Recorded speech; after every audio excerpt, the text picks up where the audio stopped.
घर जाकर धर्मपाल अपनी पत्नी से आज के दुखद हादसे के बारे में दुखी मन से बताता है। अरे भाग्यवान, हमारे साथ ये क्या हो गया। हम तो पल भर में बर्बाद हो गए। पूरा कारोबार, जमीन, सब कुछ छिन गया।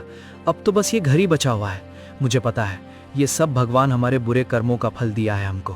ये जी, आप ऐसे मायूस मत हो, कुछ रास्ता होगा। हम ऐसे कैसे बर्बाद हो गए।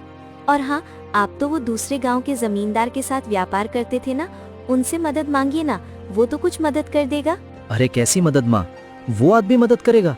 अरे मदद छोड़ो, उसने हमारे चावल के मिल की जमीन को भी हड़प लिया। अरे ये क्या कह रहा है तू। अगर किसी से मदद नहीं मिला तो हम क्या करेंगे इस मुसीबत के घड़ी में। छोड़ो भाग्यवान, जो हुआ है वो सब अपने ही बुरे कर्मों का नतीजा है।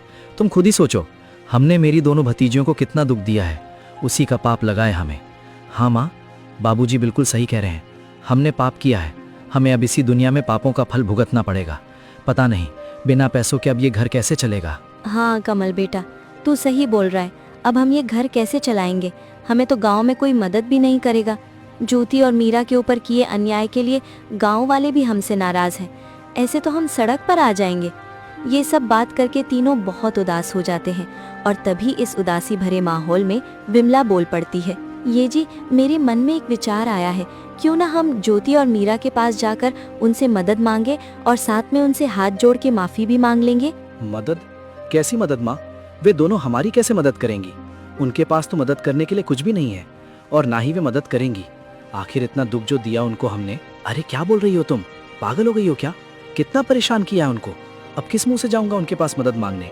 और वे तो खुद ही कितनी मुश्किल से जी रहे हैं, हमारी क्या मदद करेंगे वे।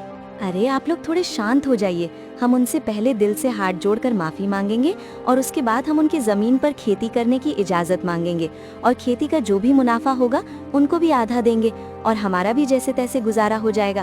और हाँ, मैं इस बार लालच में नहीं बोल रही हूँ, मैं बुरी परिस्थितियों के चलते बोल रही हूँ। तुम बात तो ठीक ही कर रही हो। हमें तो कोई मदद करेगा नहीं और हमें तो ज्यादा कुछ काम भी नहीं आता। बस थोड़ा खेती बाड़ी जानता हूँ मैं, और अगर वे लोग मदद के लिए मन जाएं तो कमल भी मेरी खेती में मदद कर देगा। हाँ बाबूजी, मैं करूँगा मदद।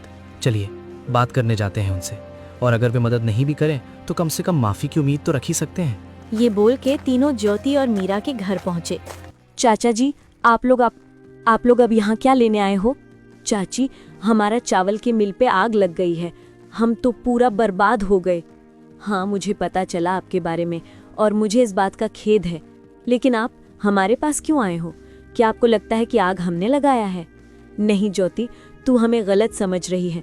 हम तो तुम दोनों से माफ़ी और मदद की आस ले आए हैं। मदद? कैसी मदद चाची? क्या मदद चाहिए आपको? हम तो खुद ही जैसे तैसे जी रहे हैं और आप किस हक से मदद मांग रहे हो? हम हैं ही कौन आप लोगों के? बिमला ने गिड़गिड़ाते हुए ज्योति और मीरा को सब कुछ बताया और ये सब बात होते समय धर्मपाल और कमल शर्मा से अपनी सिर झुका लिया था। मीरा बिमला की बात सुन के बोली, हम मदद करेंगे चाची, जो हुआ सो हुआ। आखिर आप लोग हमारी चाचा चाची हैं, हम आपके साथ हैं। क्या बोल रही तू मीरा? पागल हो गई है क्या? भूल गई कितना दुख दिया है इन लोगों ने हमें, और हमारे बुरे समय में ये लोग कहाँ थे? अब क्यों मदद करेंगे हम इनकी?